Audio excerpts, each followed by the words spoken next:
Olá, pessoal. Meu nome é Larissa. Eu sou aluna do Instituto Federal daqui de Poços de Caldas e faço parte do programa PIBID.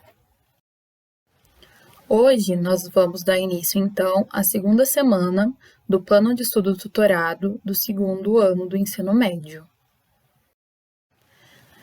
Dentro da temática dessa segunda semana, nós temos a espacialidade rural. Dentro do PET, elas se encontram na página 134 e 135. Bom, para a gente poder entender o que é esse espaço rural, primeiro a gente tem que entender que ele faz parte de um espaço geográfico. E a maior parte dos espaços geográficos rurais, elas podem dar a impressão de que são espaços naturais, mas elas não são, já que elas foram transformadas pelo trabalho humano. Além disso, o trabalho humano introduziu modificações nas matas e nas florestas, substituindo essas matas e florestas por plantações e pastagens, por estradas e por casas. Dessa forma, então, o espaço geográfico natural, o espaço natural, ele foi transformado em um espaço geográfico rural. Dentro dos espaços geográficos rurais, nós encontramos as 3 primeiras atividades econômicas da humanidade, que são elas, a coleta vegetal e a caça, que hoje é o extrativismo vegetal e animal, a agricultura, que nasceu de um aprimoramento da coleta vegetal, e a pecuária, que é um aprimoramento da caça. Então, para a gente compreender melhor a amplitude conceitual que envolve o espaço rural, é preciso a gente conseguir distinguir o espaço rural e o espaço agrário, que nem sempre as atividades realizadas no meio rural são agrárias. Então, o que seria o espaço rural? Ele se refere ao não urbano e o agrário já se refere às atividades primárias, a agricultura, a pecuária e o extrativismo. E é cada vez mais comum a utilização do espaço rural para atividades turísticas, esportivas, áreas de preservação ambiental, para spas, para as clínicas de centro de pesquisa, entre outros, que não são vinculados a atividades agrárias. Então, qual seria a diferenciação principal do espaço rural e do espaço agrário? Principalmente que, dentro do espaço agrário, acontecem as atividades econômicas primárias, que são a agricultura, a pecuária e o extrativismo. Já dentro do espaço rural, acontece tanto o espaço agrário, quanto inúmeras outras formas econômicas, como a preservação ambiental, como clínicas de centro de pesquisa, entre outras 1000 modalidades de atividades econômicas. Então, como é a população nesse espaço rural no Brasil?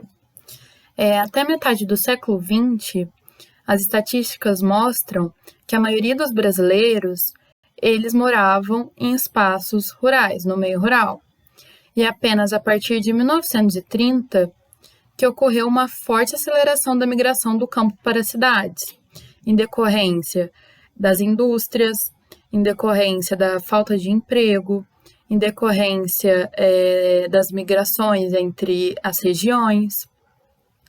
E isso levou que na década de 1950, o país passou a ter mais habitantes em centros urbanos do que no espaço rural.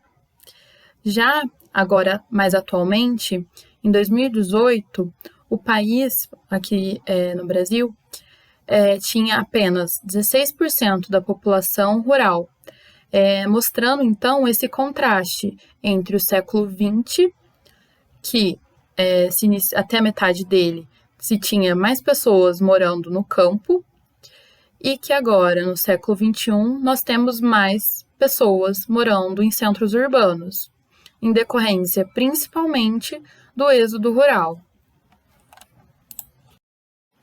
E atualmente nós temos uma modernização rural no Brasil, que gradativamente alcança o espaço rural e é resultado da intensificação de capital empregado na produção rural, sob a forma de máquinas, de defensivos químicos, de engenharia genética, de serviços meteorológicos, além de avançadas técnicas de irrigação, manejo de animais, preparação do solo e assessoria de tecnologia e financeira. Então, quais são as vantagens dessa modernização rural aqui do Brasil? Principalmente um aumento significativo da produtividade, já que com mais tecnologia a gente consegue produzir em espaços menores, maiores quantidades de alimento, além das modificações genéticas também permitirem que nós consigamos ter uma produtividade maior, sem percas, além de pesquisas sobre o clima, o que ajuda na produção de grãos. E também nós temos o aumento da exportação, que colabora drasticamente para o PIB do nosso país. Além disso, a modernização rural aqui do Brasil alavanca a distribuição e a geração de mais alimentos que são distribuídos tanto aqui no país quanto pela exportação pelo mundo. Então, quais são as problemáticas geradas pela modernização rural aqui no Brasil? Primeiramente, houve uma intensificação do êxodo rural, em consequência da transformação da mão de obra que antes era humana por uma mão de obra maquinária. Então, os humanos, os trabalhadores que antes faziam o plantio, fazia a colheita, foram substituídos por máquinas, o que gerou um grande número de desempregados no campo. E muitas dessas pessoas migraram das zonas rurais para as zonas urbanas, em busca de novas oportunidades de trabalho. Além disso, outra problemática gerada pela modernização rural no Brasil foi a transformação genética das plantas, o que levou à extinção de muitas espécies de plantas. Eu trouxe essa imagem para vocês que exemplificam isso. A produção de alimentos que nós temos hoje se resume de 350 mil espécies vegetais conhecidas a apenas 300 que são cultivadas. Além disso, hoje em dia, a espécie que é mais plantada, como nós podemos ver aqui no gráfico, em milhões de toneladas, é o trigo, com 715 milhões de toneladas produzidas. Depois, o arroz, com 693, o milho, com 659, a batata, a banana, o centeio e o feijão com sua quantidade de tonelada respectiva. Isso gera vários questionamentos, como se realmente a fome hoje que tem no mundo, ela é por conta de falta de alimento ou se é por conta de uma má distribuição do alimento que nós temos.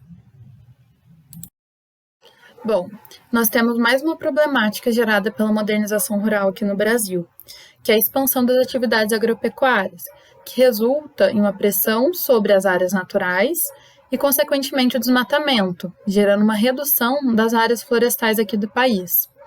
Na imagem que eu trouxe aqui para vocês, nós temos a região entre os estados do Maranhão, Tocantins, Piauí e Bahia, conhecida como Mato Piba.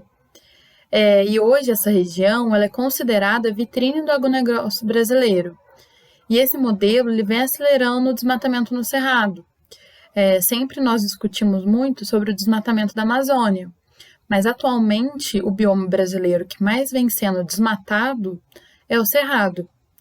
E a imagem nos mostra claramente isso.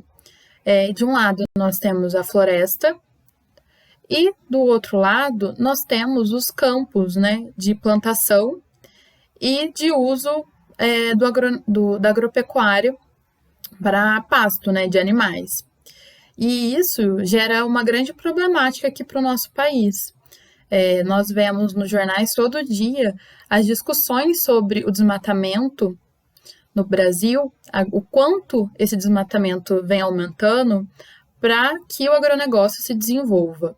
Então, isso é uma das principais problemáticas dessa modernização rural. E para discutir aqui com vocês um pouco sobre a modernização do campo, eu trouxe um pouco sobre a Revolução Verde, que ela se tratou de um conjunto de inovações tecnológicas que permearam o setor primário da economia, que é tanto a agricultura como a pecuária, a fim de melhorar tais atividades. Essas inovações, elas caracterizaram-se por conter um conhecimento técnico avançado, com cientistas empenhados em fortalecer as produções agrícolas mundo afora, com o intuito de aumentar a produção alimentícia e erradicar a fome do mundo.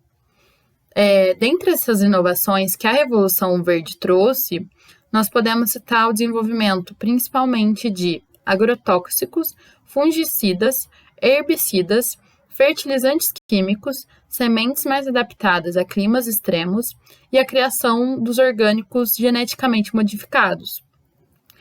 Então, a Revolução Verde ela foi discutida décadas atrás e ela foi desenvolvida principalmente com o intuito de aumentar a produção dos alimentos para erradicar a fome.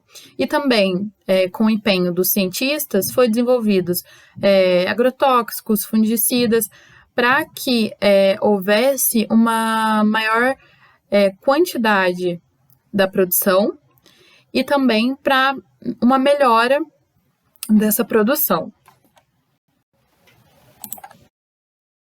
Mas a Revolução Verde trouxe consequências.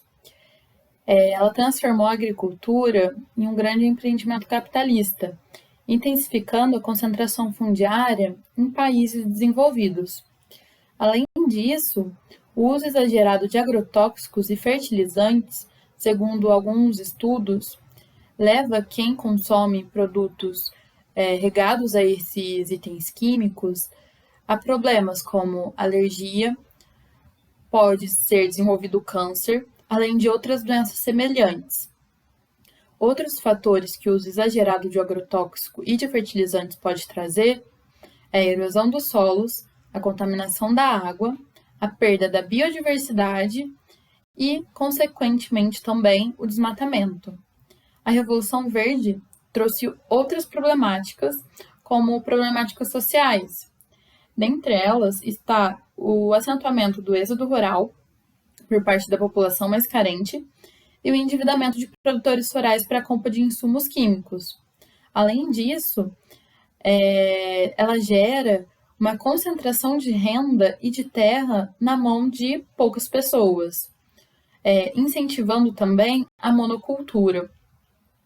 Bom, nós podemos ver que a modernização do campo trouxe algumas vantagens para o cenário brasileiro, como o aumento da produção de alimentos, o aumento da exportação, mas também trouxe muitas consequências, como o aumento do êxodo rural, o desmatamento, a contaminação das águas e dos solos pelo uso excessivo de agrotóxicos e fertilizantes. Então, essa modernização, nós precisamos enxergá-la tanto os lados positivos dela, quanto o lado negativo dela. Bom, eu vou passar para vocês agora as atividades referentes ao PET dessa semana 2. Até já!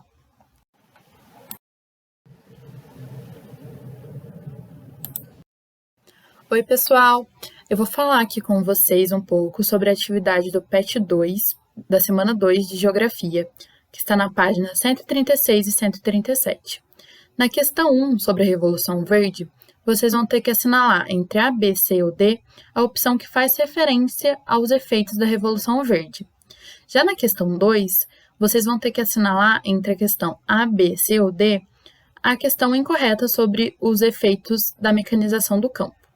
Já na questão 3, vocês terão que assinalar a alternativa correta, que indica, respectivamente, um impacto negativo e um impacto positivo da mecanização rural aqui no Brasil. E na questão 4 da página 137, Observando a tirinha, vocês vão ter que escrever sobre a crítica que ela está retratando. Bom, espero ter ajudado vocês hoje. Qualquer dúvida que vocês tenham, fique à vontade para perguntar para os professores. E até a semana que vem.